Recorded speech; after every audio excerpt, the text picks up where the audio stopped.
এই লাইভটা আপনারা জেলা গ্রুপে যারা আছেন, বিভিন্ন জেলা গ্রুপ বা বিভিন্ন ইন্টারভিউ গ্রুপে যারা আছেন, দয়া করে সেখানে শেয়ার করবেন। বেশ কিছু কথা আলোচনা করব। যারা বিভিন্ন গ্রুপে আছেন, মানে প্রাইমারি রিলেটেড, তো সেই গ্রুপগুলোতে বা জেলা গ্রুপে শেয়ার করুন। আজকে প্রাইমারি শিক্ষা পর্ষদ যে শিডিউল দিয়েছিলেন, সেই শিডিউল চেঞ্জ করে প্রায় জুন মাস পর্যন্ত নিয়ে চলে গেলেন।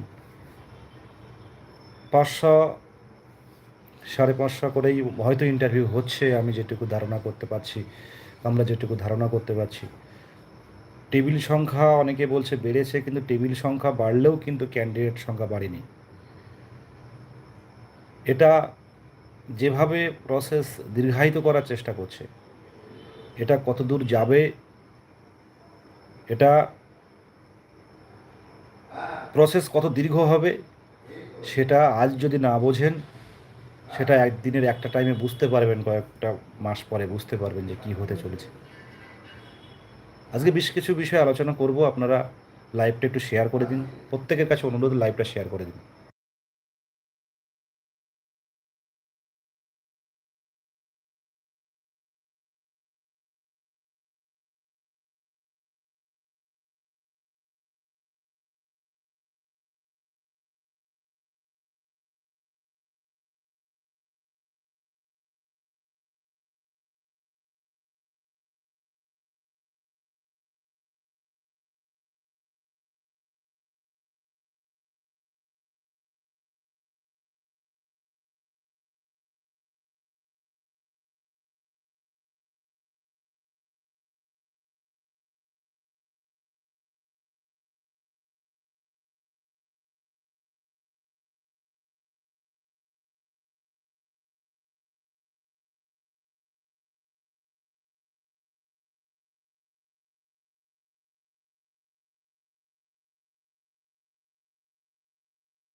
হ্যাঁ, নমস্কার।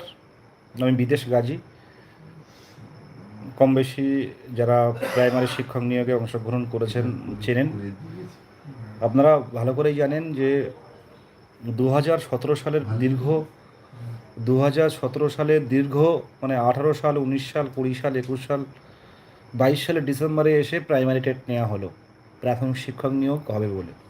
মানে প্রায় দীর্ঘ 5 বছর পর রাজ্যে প্রাইমারি টেট হলো 2022 সালের।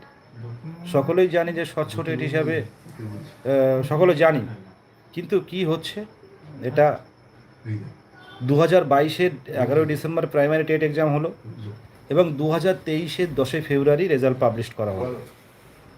রেজাল্ট পাবলিশ করে তখন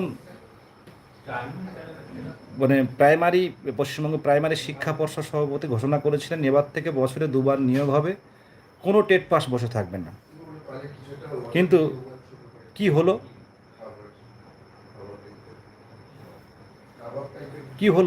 সেই 2023 সালের 10 ফেব্রুয়ারি যে কোনো টেট পাস বসে থাকবে না, ন্যূনতম 2বার নিয়োগ হবে। কিন্তু আলটিমেট সেই 2023 সালটা পুরো গেল, 24 সাল পুরো গেল, 2025 সালের সেপ্টেম্বর মাসে মানে 29শে সেপ্টেম্বর সম্ভবত প্রাথমিক শিক্ষক নিয়োগের নোটিফিকেশান এলো। আর সেই সেপ্টেম্বর মাস গেল, অক্টোবর মাস গেল, নভেম্বর মাস গেল, ডিসেম্বর মাস গেল, জানুয়ারি গেল, ফেব্রুয়ারি গেল, মার্চ, আজকে মার্চের কত তারিখ? 12 তারিখ। আজ 12 তারিখ, প্রায় 12 মার্চ, প্রায় 6 মান্থ অতিক্রান্ত হয়ে গেছে। কি হলো, কত পার্সেন্ট ইন্টারভিউ হলো? আমার তো মনে হয় না যে 40% ইন্টারভিউ হয়েছে, কারণ বড় জেলা কিন্তু জুনের পরে যে নোটিফিকেশান শিডিউল দেওয়া হয়েছিল, সেই শিডিউল চেঞ্জ করে আবার বাড়ানো হয়েছে, জুন মাস পর্যন্ত দেওয়া হয়েছে, কয়েকদিন পিছিয়ে দেওয়া হলো। আজকে প্রাইমারি শিক্ষা পর্ষদ কেন টেবিল সংখ্যা বাড়িয়ে, কেন 2,000 করে ইন্টারভিউ নিতে পারছেন না রেগুলারলি, কেন ধারাবাহিকভাবে ইন্টারভিউ নিতে পারছেন না, কেন ডিলে হচ্ছে? দিনে 450-500 জন করে ইন্টারভিউ নেওয়া হচ্ছে, 3 দিন টানা হচ্ছে, আবার মাঝখানে 10 দিন ডিউরেশন, আবার 10 দিন ডিউরেশন পর আবার 3-4 দিন হচ্ছে, 1500-1600 মতো ইন্টারভিউ নেওয়া হচ্ছে 3-4 দিন। এই 1500 মতো 3 দিনে 1500 ইন্টারভিউ নিয়ে আবার 10 দিন গ্যাপ। তো এই রকম চলতে থাকলে তো এবছরই শেষ হয়ে যাবে, মানে এই বছর চলতে থাকবে। তাহলে যারা 18 সাল থেকে ট্রেনিং নিয়েছে, যে নিয়েছেন, যে প্রাইমারি শিক্ষকের স্বপ্ন নিয়ে যারা ট্রেনিং নিয়েছে, তাদের জীবন যৌবন কোথায় যাবে? তাদের অলরেডি বয়স, অনেকের 40-এর গায়ে গোড়ায় বয়স চলে এসছে। তো এটা তো বুঝতে হবে যে একটা নিয়োগ এইভাবে ডিলে কতদিন করা যায়, এটা তো সম্ভব না। আগে আমরা যেতাম প্রাইমারি শিক্ষা পর্ষদে, দেখা করতাম, এখন বলা হচ্ছে কি, তোমরা চলতি নিয়োগে অংশগ্রহণ করেছো, আর দেখা করা যাবে না। তাহলে আমরা জানতেও পারছি না কি হতে চলেছে। তো এইভাবে চলতে থাকলে এতদিন একটা নিয়োগ 6 মাস পেরিয়ে গেলে যদি 40% যদি ইন্টারভিউ না হয়, তো এটা আমাদের কাছে তো দুর্ভাগ্যের। তো সেই জায়গাটা যারা বাড়িতে বসে দেখছেন, এটা আগামী দিনে কিন্তু মনে হবে যে পদক্ষেপ নেওয়াটা দরকার ছিল। আমরা প্রত্যেকের উদ্দেশ্যে বলছি যে ন্যায্য অধিকারের দাবিতে আওয়াজ তুলুন। বাড়িতে শুধু বসে থেকে দেখে গেলে হবে না। কে কী বলছে, কে কোথায় কী হচ্ছে, কোথায় যুদ্ধ হচ্ছে, কোথায় মানে গ্যাস সিলিন্ডার নিয়ে ঝামেলা হচ্ছে, এগুলো বেশ সংবাদ মাধ্যমও আমাদের বেশ ব্যস্ত রেখে দিয়েছে। আর বর্তমান সংবাদ মাধ্যম খুব মানে বিভিন্ন মানে রসায়ন দিয়ে ভালো ভালো সংবাদ তৈরি করে যা আমাদের সামনে তুলে ধরছে, আমরা মোবাইল নিয়ে সারাদিন বসে আছি। এই নেতা কি বলছে, ওই নেতার পরিপ্রেক্ষিতে কি উত্তর দিচ্ছে, মাঝখানে এই জোকস, মাঝখানে রিলস। এখন তো সোশ্যাল মিডিয়ার যুগে টাইম সারাদিন পার করে দেওয়া যায়, কিন্তু আলটিমেট দিনের শেষে ঘুমানোর আগে নিজের কাছে প্রশ্ন করবেন তো, যে আমি কি পেলাম সারাদিনে?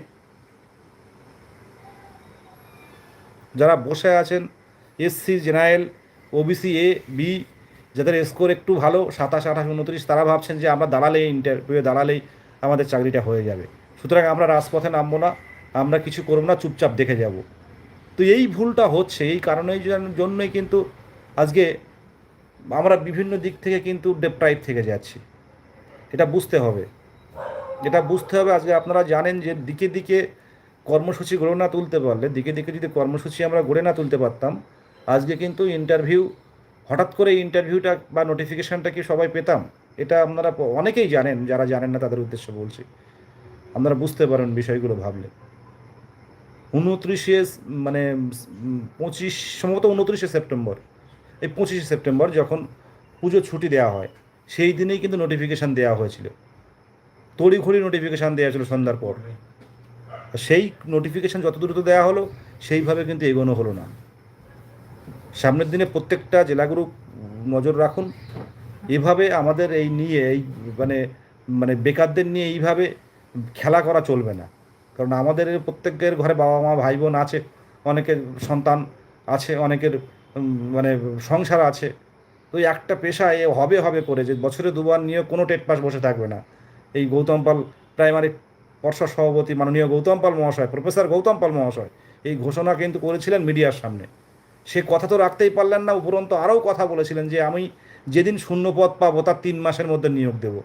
কিন্তু অলরেডি 5 মাস পেরিয়ে গেছে, উনি করে দেখাতে পারলেন না। এখন আমাদের সাথে কথাও বলছেন না। সুতরাং জায়গাটা আমাদের ন্যায্য অধিকারের দাবি। আজকে প্রাইমারি পর্ষদ বলুন, বিকাশ ভবন বলুন, প্রত্যেকটা দপ্তর কিন্তু মানুষের কল্যাণ সাধনের জন্য। সেটা কি সত্যি হচ্ছে? কি মানে হচ্ছে কিছু কিছু ক্ষেত্রে, কিন্তু সার্বিকভাবে কি হচ্ছে? এটাই দাবি থাকলো প্রত্যেকের উদ্দেশ্যে। প্রত্যেকে ভালো থাকবেন। সামনের দিনে কিন্তু অবশ্যই কর্মসূচিতে আমরা থাকবো। এতদিন অপেক্ষা করেছি, 6 মাস অপেক্ষা করেছি, কোনো রাজপথে নামিনি, কোনো আন্দোলন করিনি, কিন্তু আমাদের কিন্তু দিনের পর দিন কিন্তু আমাদের মুখের ভাতটা কেড়ে নেওয়া হচ্ছে, আমাদের স্বপ্নটা কিন্তু ভেঙে চুরমার করে দেওয়া হচ্ছে। এই জায়গা কিন্তু আর বসে থাকার সময় না।